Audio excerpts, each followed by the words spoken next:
Good afternoon and welcome into the Morning Burrito Podcast. I'm Michael. I'm Eric. And we are back in our old digs. Old digs for a new year. Yeah. Yeah, we said we're going to change it by now. Yeah, we were not successful at that. You know, we should know by now that Christmas is really busy and getting any sort of renovation done at Christmas time is not going to happen. You know, I mean, you give a guy a task to do, he'll finish it someday. So we'll get it. Yeah, we said that corner was going to be done. Yeah, that corner's going to be done. This over here was all going to be taken care of. The shelving unit was going to be put up. Yeah, and we also said that this wasn't going to become a storage room. Yeah, well, and there's a big pew sitting right in front of us. Yeah. I wish y'all could see the big pew that doesn't fit in this room. We're in our closet. We're in our closet. It's a good way to put it. Yeah. Hey, maybe it's though. I mean, maybe it's a new year. Maybe we'll make a resolution to change things. That's some foreshadowing. Wow, I'm good. Let's go. So, our title for today's podcast is New Year's even a thing? Hey, I said that. Did you? You did. I just ripped it off. You stole that from me. That was mine. Yeah, we're gonna explore the question of does a new year bring optimism or pessimism? Because I think we'll get to that in a bit. Oh man. Hey, before we go to our transition time, tell me, how was Christmas? How was your New Year's party? Hey, you know what? New Year's time? Some great guy gave me a fruitcake. I did. You did, and it was actually. And I am pretty great. It was actually decent. I was really surprised. So it means it's one a of two Walmart things. special, dude. Walmart special was either good or I'm getting old to the age that I like fruitcake. I'm not sure. Which I'm going to say that Walmart was good. But no, our Christmas was good. It was extended. I mean, we had Christmas at our house. We thought the in-laws were going to come, but then they didn't come, and then we thought we were going to go there, and then we didn't go there, and then it was just us. And then they did come. Well, they came after Christmas, and then Graydon and Caitlin came, and the little Bambino in the oven was there, and obviously, and so that was good. But so we had like I think we had like 3 different Christmases. It seems like It's great. Yeah, it was good. Except for I knew my wife was done with it because as soon as Graydon and Caitlin left the building, literally things came off the shelves and decorations were down, and so my wife is done with Christmas. Oh man, I was so excited when that stuff came down in my house. As much as I love Christmas, and y'all know I love Christmas, it was very nice to see the Christmas stuff come down in my house because the Christmas tree cramps my style a little bit. It's on my side of the living room. We actually, me and some of the kids, we actually got kind of excited about leaving the Christmas tree up all year round. Okay, so my wife actually talked about that and decorating it differently for different holidays. Oh, we're going to decorate it different for all of our birthdays. It's one way to do it. Genius, right? You throw Valentine's in there. I mean, it could be. You have some bunnies for Easter. So we actually we talked about it, we laughed about it, but then my wife took the tree down. So your wife's like, "That's not happening." Not so happening. Too bad. So, did you have a good Christmas? I did have a good Christmas. Yeah, I mean, you know, as a parent, the best part about Christmas is being able to watch your kids open gifts. At this point in my life, I don't need anything for Christmas.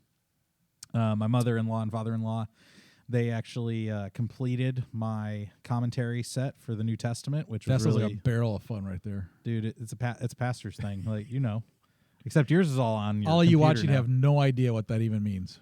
It's study. It's a book. It's study helps for pastors. So anyway, so I was excited about that, and then my mom and dad, man, I tell you what, I think it's more my mom, not my dad. I don't think my dad had a big hand in this, but my mom always buys me and my wife outfits and my girls outfits, and you know, usually she's really good with the girls. Sometimes we have to question her decision making on some of the things she picks out for my older kid, but sometimes Harper doesn't wear those things. But my wife, she got her a PJ set from a company called Juicy Couture, which I had never even heard of, that was like 2 sizes too small. So send it back. Felt bad for my wife on that one. And then my mom sent me, like, if I was a Russian mobster or drug dealer, like, it's the perfect outfit for that. I got the Puma zip-up. I want to see it. Shirt. I keep hearing you talk about it. I'll wear it tomorrow. I thought maybe today was the day you'd, like, do it. I'll wear it tomorrow. Okay. Well, no, next week. Podcast. Okay, I'll wear it on the podcast right, next week. That sounds good. And she got me Puma sweatpants, and I didn't know Puma was still a thing. I didn't either. And then she got me a T-shirt that says "Flamin' Hot" like 7 times. Don't wear that next week. I was like, all I need is like the gaudy glasses and the gold chain, and I would be perfectly fitting in with the Russian mob. Like, what is That's going funny. on right now? That's funny. I have to say though, it is comfortable. It's a comfortable outfit. Huh, so your mom went Puma. My wife, she went to Duluth. Now, see, that would have been awesome. See, in Duluth, I mean, your outfit was comfortable. My outfit's comfortable. I heard about their underwear. We're not going to get into that, but That's what she gave all of us. I mean, even the kids. They all got the buck naked underwear. See, I could have taken that. That would have been good. It was Maybe I good. should trade in the Puma stuff and get. Well, mine is like, maybe I shouldn't tell you. Well, I'm going to tell you. So, like, well, I won't tell you the kids because that might be embarrassing. Man, that's no fun because they're at the age where they're like, Dad, don't use us. As an example. Okay, but mine is like Christmas lights. It's awesome. We'll leave it alone. Okay, That's great. All right, well let's do our transition and then we'll get right into our topic today.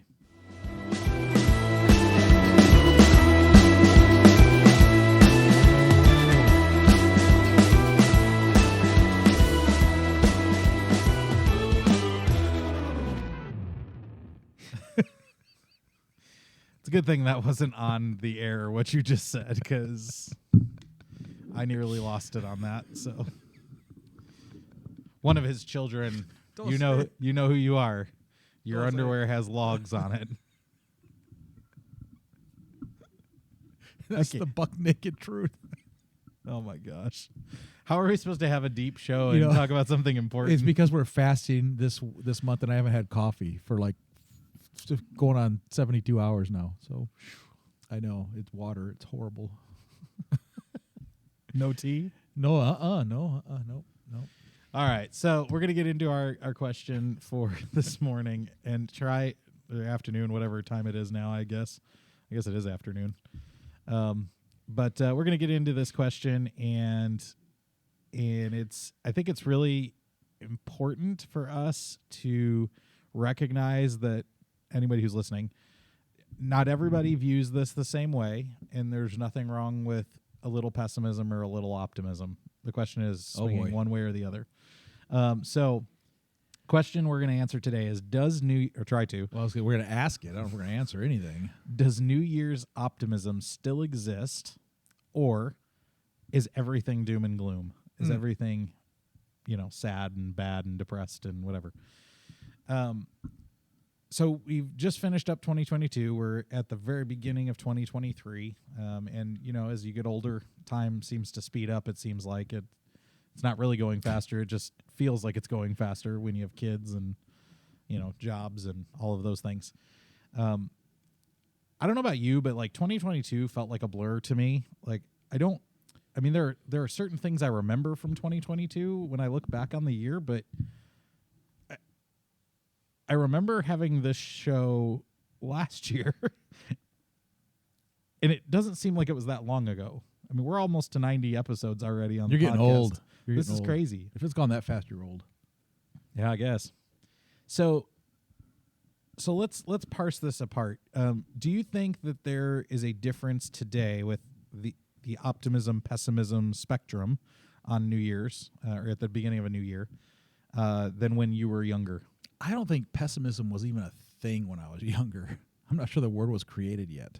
And I'm not really that old, but I mean, seriously, growing up, even through college, even through most of adulthood, probably, never really looked toward the future as a doom and gloom thing. Okay, so let's do pre-2000 because I think there might be a breaking point in 2000. But New Year's resolutions for a long time have been a thing, and I think we can reasonably say that most people are very unsuccessful when it comes to New Year's resolutions on the whole. If you try to attempt it, most of the time you fail. But what cracks me up is the reasons why people that are on the side of like, let's not make a New Year's resolution. The reasoning is just like, they're crazy. It's fear of failure. It is. They're all very self-centered. It's crazy. But yet we don't want to. But then again, a lot of the New Year's resolutions are also self-centered. I guess it's a lose-lose. Okay, so let's talk about and that's a buck naked truth right there. This is going to keep coming back the whole show. So they really are comfortable. let's let's take a few moments and just talk about the kinds of New Year's resolutions that you've heard of, the kinds of New Year's resolutions that people may still be participating in these days. What are some of the things? Well, as a youth pastor, I think the craziest, most disturbing resolution I think a student made was how many people they were going to date in a year. Yeah, I can't imagine how that went wrong. Yeah, that I don't think he got past 3 before they were pregnant. But oh gosh, but yeah, that was. This was a boy? Yeah, that sounds like something a boy would do. course. Although these days there's a lot of girls that love to date guys. Yeah, it's not all the boys' fault. So, yeah. So what was the question? I'm sorry. Some New Year's resolutions. Oh, yeah. I don't know. Of course, there's always the weight loss. Isn't that the number one? The number one thing is weight loss. You know, it's funny. I forget what the name of the company is now. I'm throwing shade Weight at 'em. Watchers. No, it's some gym. I can't remember what the name of it. It's for like the hoity-toity rich people gym. Hoity-toity? I forget what the. What's a hoity-toity? I don't know. I hear people say it sometimes. It's like rich people. I don't know. High on the hog, so to speak. Hoity-toity. Anyway, there's some rich people gym that cost a lot of money. The like membership fee for per month is in the hundreds and so on and so forth. Anyway, this place literally for New Year's said, "Do not you cannot buy a new membership on New Year's Day." Why would they do that? That'd be like a moneymaker. So you would think so, but they sold them to anybody on the 2nd. So I think it was all a media play because it was talked about in the media about how this company did not allow any New Year's resolution signups on New Year's Day. And so, they got flooded on the 2nd and the 3rd and the 4th. They should have like a 3-day waiting period like they do when you buy a gun. I mean, knowing some people who have either managed or owned some gyms, not that I ever did anything in their establishments, but knowing a few people that have that job or that business, this is the time of year they make their money. Like they get the gym membership money in the first month of the year. Yeah, because there's no refunds. Yeah, and then after like March, they don't make any money. Yeah. So everything is made in January and February for them. Maybe March. Maybe we'll go 3 months, but most people don't continue with the gym membership thing and actually partake. Yeah, so more than 3 months. Weight is number one. Yeah. I mean that's what everybody talks about. I think changing their diet, is kind of up there that I hear about. Changing their this probably works right up with number one, but changing their priorities of their calendar. They're prioritizing their day, their week. That works for the first month because I think you do a calendar like you plan a calendar for a month. And then you don't plan the 2nd month, and then you're back to the way it was 2 months earlier. So yep, yeah, it's crazy. So did you get your calendar planned for the whole year? No, I didn't plan anything. So did you have a New Year's resolution? I did not. Oh, that's too bad. Nope, I did not. I didn't either. Yeah. I had a New Year's resolution to have another year consecutive of 21 days of prayer and fasting. So that's good. I'm doing that. I thought you were gonna say you had another year of being like here, like as a pastor, like not moving. I've already passed the 3rd year, so I'm in my 4th year now. So maybe it's time to go. I'm just kidding. Wow. I'm just kidding. Wow. I really need coffee. So there are lots of New Year's resolutions, whether it's make more money, sleep better. That's up there too. Money. Yeah, making money. I know for me, I've had in the past, take more vacations. That's rarely ever worked. Up until last year, basically, that didn't work for me. I tried to make vacation happen sometimes, but I know on the Christian side of things, I've heard lots of people say, I'm going to read my Bible more. I'm going to pray more. Do daily devotion. I'm going to read the Bible in a year. I'm going to be consistent about coming to church. Oh, well, I hear that works good for the first week that they're here. I mean, I think it's a resolution. I think that's a resolution for anybody that we run across that hasn't been in church.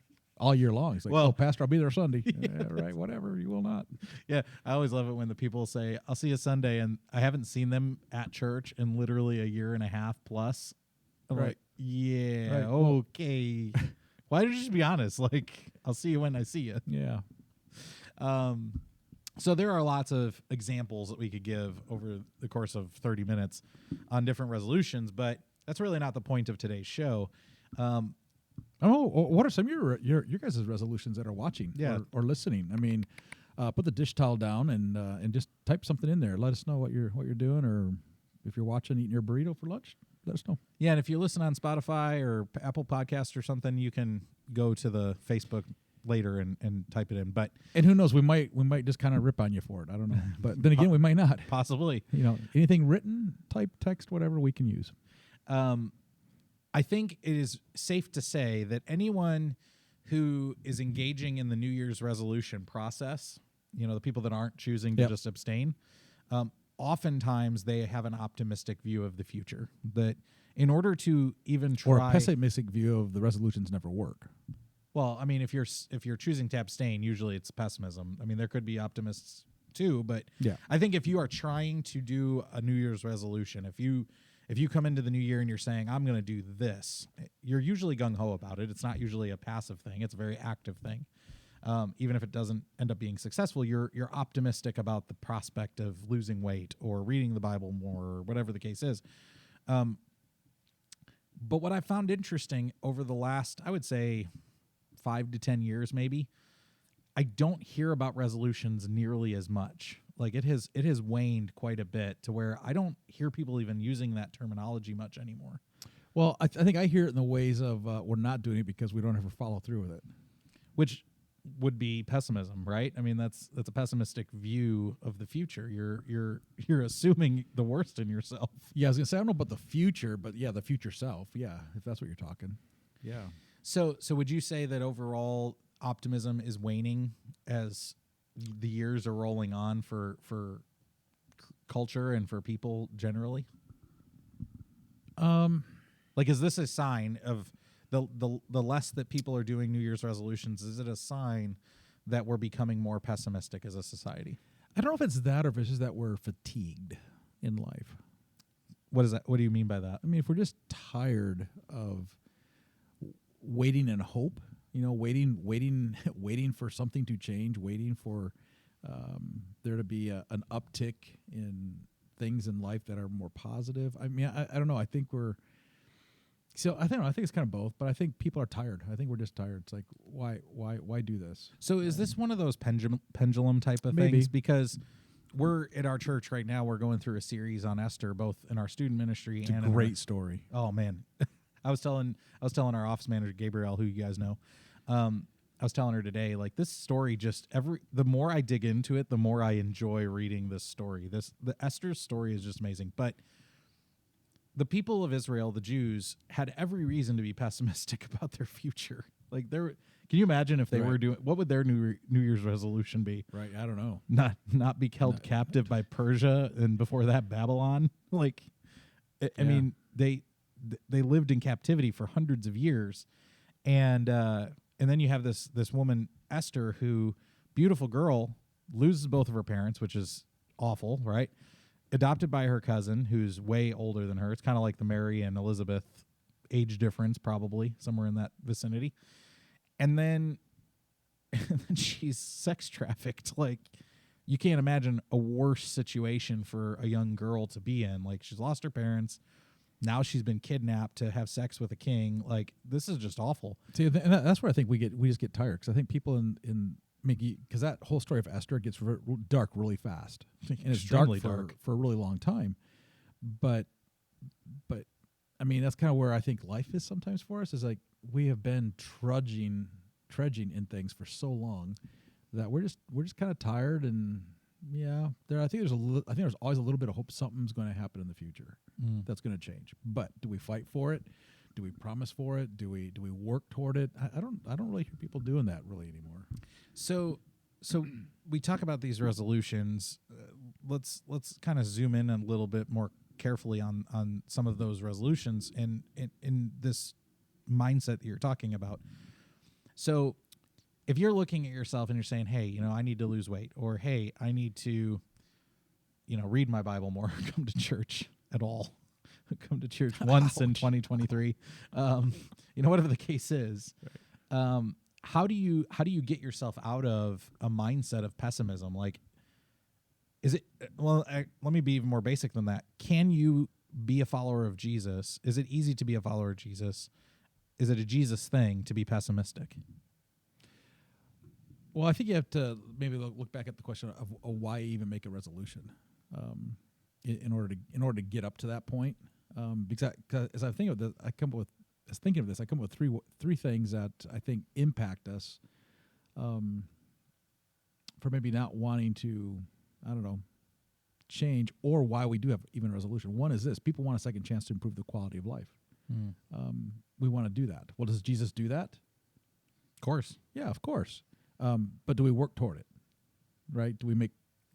Well, I mean, I relate that to our spiritual life. Certainly, we have this expectation a lot of times, particularly as young Christians, that, man, I accept Jesus and everything in my life is going to just be like a snap of a finger. Right. Everything's going to be better, and that's just not how life really works. Right. So I think we look at our quality of life. Second thing is this: is we want, as humans, we want the opportunity to get things right. We want to get things right. We want everybody else to get things right the way we think things are right. So we want that. So we make the resolution in that, but then we give up on it because, well, you know, I don't know if I can really make things right. But does Jesus make it right? Obviously, yes. Then the third one is this: we make a resolution because it gives us a sense of control over things that are happening in our life. Like, we can control that. I'm going to go to the gym at least one day this year. Yeah, and I'm going to do that. And I think it would be fair. You don't choose a resolution. You don't choose to change something in the beginning of a new year that you can't control, because otherwise, what would be the point? Right. Like, but the reality is, we sometimes have a hard time because of our, you know, fleshly desires and things. We have a hard time controlling them anyway, even these things that we technically do have control over. Yep. But you see, there's something in our minds, though, as humans, that just kind of goes crazy when we start looking at, okay, how can I improve? How can I correct? How can I move? You know, how can I move the ball down the field? How can I do that? So we all know what dopamine is in our heads, the chemical, you know, in our brain, and how that impacts our lives. Listen, New Year's Eve is when dopamine, when you look at the stats, it is at such a high level because we're looking, we want to plan, but yet we're so disheartened by maybe the year past, the failures of the past, right? It's hard for us to make a resolution that we're going to actually follow through on. And I think that's where people, we don't even do that anymore. But yet, man, have you ever talked to somebody that's really excited about this year, about making a resolution? Man, they're on fire. They're excited. They're passionate about it. Their dopamine level is like extremely high. But here's the problem. If there's not a structure that we're living in, that excitement falls off very, very quickly. You know, and just this, what you're saying just made me think of this. That's part of the reason why we've had such success with our 21 days of prayer and fasting in our church over these last several years, because there is structure around our people. Like, we're all fasting together, which is fasting is a difficult thing, particularly if you're fasting food or, you know, something that is of significance in your life, sacrificially speaking. That's hard to do when you're by yourself. Like, on your own, that is a difficult thing to do. And even in the story of Esther, the Jews were doing it together. They were fasting together. Right. It was not one. It's not like she told her cousin Mordecai, "Hey, go and fast for 3 days." Go tell all the Jews, go and fast together. And so I think that's the case with us, is that this is a good way, you know, you talk about the dopamine and everything. This is a good way for our church and for our community, our body of Christ, to come together and do something productive at the beginning of every year now, 21 days together, fasting. Right. And if you're watching today and you don't have a church, you don't have faith, you don't have religious background, you're not part of any of that, you just think this is a bunch of, you know, what malarkey. No, what you use, a hooey tooey. No, that was hoity-toity. Hoity-toity. That's not the right context. That's not it. No, okay. That does well, not it's not. It's not context. that then. Okay. So I tried to make that word. That's not a word really. You say hooey. It's okay. But you just think it's a bunch of hooey, right? There's a bunch of hooey. So, but listen, there's a system in Christ that is there for us, so we don't have to make resolutions. I mean, Christ made the resolution for us on the cross. He gave his life on the cross for us so that we don't have to make resolutions anymore. He promised to do it. He did it. He promised us life everlasting. We get that. He promised he's coming back again. Going to happen. I mean, we just went through the whole Advent season, Christmas season, all the anticipation, for this baby Jesus to come. But so let me just encourage you today that if you're not part of a church family, if you're not part of a relationship with Christ, that's the structure that's going to help you through 2023. That's the only structure that is not going to decay and fall apart, where the dopamine can wear off. It will. It will wear off. I mean, it's going to be gone. But man, Christ is like right there at the. Now I can get preached on this day because I mean I love the beginning of the year because it's so fresh, it's new, it's a great way to challenge people. But if you're not in Christ and that dopamine, when it wears off and you begin to look at the promises, even the self promises that you've made for yourself that you're going to actually follow through on this year, when that doesn't happen, self-criticism rises to the top and it just hangs there. It doesn't go away. Self-criticism, I guarantee 6 months from now, if we have the same podcast and we start asking people before the show, what'd you do with your New Year's resolution? We're going to hear story after story after story. They failed. They didn't follow through with it. And the self-criticism that comes with it. Right? Yeah, I mean, it's like when we talk about people getting into a routine or a rhythm with their Bible study or devotional life or whatever. People get down on themselves if they miss one day. Look, just pick it up and keep going. Like, don't beat yourself up because that's normal humanness coming in. Like, we are not perfect. So you're not going to do it right every time. You're going to fall off the horse. You're going to have to get back on and ride again. So, but I think you're right. The self-criticism thing, and this is the danger, I think, in New Year's resolution. I don't know what you would call it. This whole lifestyle of hooey. Yeah, of every New Year you're trying to change something about your life. Not that change is bad. I mean, we would both agree that a lot of times, whether it's your physical health, weight, or how you eat or whatever, those things can be improved and sometimes should be. Your spiritual health may need improvement, and you may need to do things and take steps to do that. All of those things are good. The problem is, I think, when you put so much pressure on yourself, and you're going to cause yourself to be very overly critical, which typically, at least in my life, when I'm overcritical of myself, that's when I burn out. Yeah, that's a good point. My brain, my soul, my heart, it just burns. And it takes time to regain that fire again in a good way. Like you're just like charbroiled. You ever gone to like Burger King and they overcook the burger on the broiler? That's what it feels like. I do that at home. I don't need to go to Burger King to do that. You can't cook a burger. It just sometimes comes out wrong. If it comes out burned, it's gross. Actually, I don't like burned burger. I like a little crisp. I'm having steak tonight. See, we're going portion control for the fast, by the way, which I'm really excited about because this is something that our family has needed to do for a very long time, and this is a very big temptation for us, just eating way too much of things. And we're also eating, we cut out fat, so we had elk, which you gave us this week, which was awesome. Good. Very little fat on that, very lean. So we had elk taco with portion control, portion-sized tacos. And okay, so enough of your food. Anyway, but the point I'm is, getting hungry. The point is, we've made a change, and my wife is like, well, what if we come out of this fast and we have the desire to keep going? I'm like, great. Like, hopefully we don't go back to large portions and all of that stuff, but that's not the point of why we're fasting. However, if we want to make that life change for this year, it's not a bad life change to make. So see, and I think that's the thing with resolutions is sometimes people, we look at a resolution as being a way to break a habit.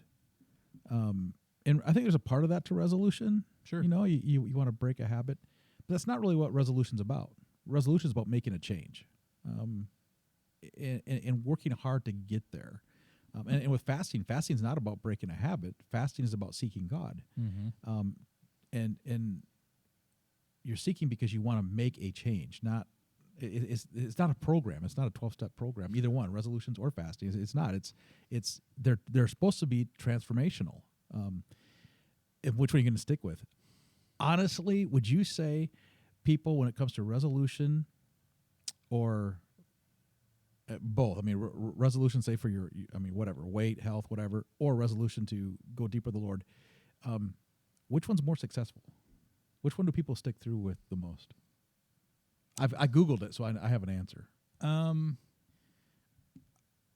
mean, my heart would say probably neither, but if I had to pick one, I imagine that the non-Jesus stuff is probably easier to stick to than the Jesus stuff, because the Jesus stuff challenges you in your heart, in your mind, and that's a much more difficult place to have challenge. It was actually the opposite. Really? Yep. Actually, that's opposite. good. That's now that makes me optimistic. Yep. There you go. So, okay, we have a few minutes left. Want to kind of tie all of this together. I think it is true to say that we as a society, we as a culture, are much more pessimistic today than we ever have been. When we look at 2022, going into 2023, there are things that are frustrating and hard to watch. I mean, had a young man with the Buffalo Bills just a week and a half ago now who drops with cardiac arrest during a football game. That's hard to watch, right? You have a teacher in Newport News, Virginia, I think is the name of the town. Kindergarten or first grade teacher gets shot by a 6-year-old kid. Awful story. We've got a lot of cultural malaise, cultural issues that are going on that people just aren't engaged, don't care about. And there's obviously the economy and finances have finances are really good at making us pessimistic. Like when finances are bad, it's really hard to be optimistic about anything. When your money is such a integral part of our life, and for good or better or worse, I guess. And we look at the economy and I know a lot of people are very concerned. And so I can understand where people would come into 2023 like, ugh. But on the other hand, as we talked about throughout the entire Christmas season here, and as we're talking about now with Esther, there is reason to be optimistic. There is reason to be hopeful. There is reason to have joy. Number one, more than anything, Jesus is coming back. We believe he came, he died, he resurrected. We also believe he's coming back. And when he comes back, all of this stuff that's negative is going away. It's going to disappear for good. And so, it may not be tomorrow. It may not be for another 2,000 years. We don't really know when Jesus is coming, but there is reason for hope. I would also add, I don't think that as a Christian, it is a holiness value, a Jesus follower value to be pessimistic. I mean, there are times where we will be. We see it in the disciples and certainly in the apostles more generally, or the disciples who follow Jesus more generally. But we're not called to pessimism. We're called to hope and optimism. Yeah, and even looking at Esther, I mean, even that great story, I mean, it's got, both sides of that all the way through it. So, well, I mean, you think about the book of Job as another great example of a story where you see both optimism and pessimism simultaneously. Mm-hmm. You think of Job's wife and how this is awful. And then, he's like, God's going to take care of me. God's got it. I'm going to hang on. And his friends are doing the same thing, pessimistic, but he continues to hang on. And, the disciples, when Jesus left this earth, when he died, were very pessimistic. They were very afraid of the future. And they all died horrible, almost all of them. John still died a horrible death. At least he wasn't martyred, I suppose. But all the apostles died horrible deaths. Mm-hmm. But yet they had optimism about their future. Right. They knew that Jesus was with them. They knew Jesus was carrying them through. And so if there's nothing else that you get from this year, I hope that your spiritual life grows. If you're not a believer, man, there's no better choice you can make than following Jesus. I'm 20 plus years now, and I would not turn back. Good. Yeah, you better not turn back. It would change my work here, I'm pretty sure. Yeah, you would change your financial situation. Then I would be pessimistic. But I mean, if you're looking at 2023 and you're just kind of like stuck, whatever you're stuck in, Jesus can change your mental health. He can change your financial stability. He can change your marital relationships. He can change your single adulthoodness, however you want to say that. He can give you a spouse, is what he could give you. And if you're looking at like, not happy with my job, not happy with life, listen, things can change if you just lay it at the feet of Jesus. And even if they don't, you can still trust he's with you. You can trust he's with you. And that's something that's hard to do. But because there's a part of what you just said that true, but doesn't make it easy. But also, if you're not living for the Lord, the blessings are different. The outcome is different. That's why there's a heaven and a hell. So, I don't want to mislead you thinking, well, hey, give it, just listen. It's with Jesus in 2023. That's where we got. That's where we got to be. So, so that's our encouragement to you today. As we look at the year forward, we could pick last year apart and be all doom and gloom from last year. Sure. Or looking forward, we can be doom and gloom for sure. Yeah, I think if you look at benchmarks, that we even have here for us as a church, we didn't hit many of those benchmarks. We like fall short in a lot of areas. That could be doom and gloom, or we can look at it as a challenge and go, okay, Lord, where do you want me? What do you want me to do with some of this? Yeah, look at. Okay, we're not political, but I have to say, politics is funny. Politicians are hilarious. If you think of it as like the TV show Veep, I don't know if you've ever seen Veep. Mm-mm. Veep is like a satirical take on the vice president position. Anyway, Okay. Our politicians are funny. Like whether you're a Republican or Democrat, it'd be very easy to be doom and gloom because if you're on the Democrat side, you saw the Democrats lose in the midterm elections for the House. Now they did gain the Senate and still have the president, I suppose, but you could be doom and gloom about that they lost the House and now they can't pass anything and whatever. And then on the Republican side, you just watched a historic 15 votes or whatever it took to nominate the speaker. It hasn't happened since the 1800s or something. You can be doom and gloom about how broken and fractured the Republican Party is, and if politics is something that just gets you going in the morning, then I can see how you would be pessimistic about the future, knowing that we have people that aren't necessarily the wisest among us running our country. So I would take what you just said and just say, okay, just leave it shut off.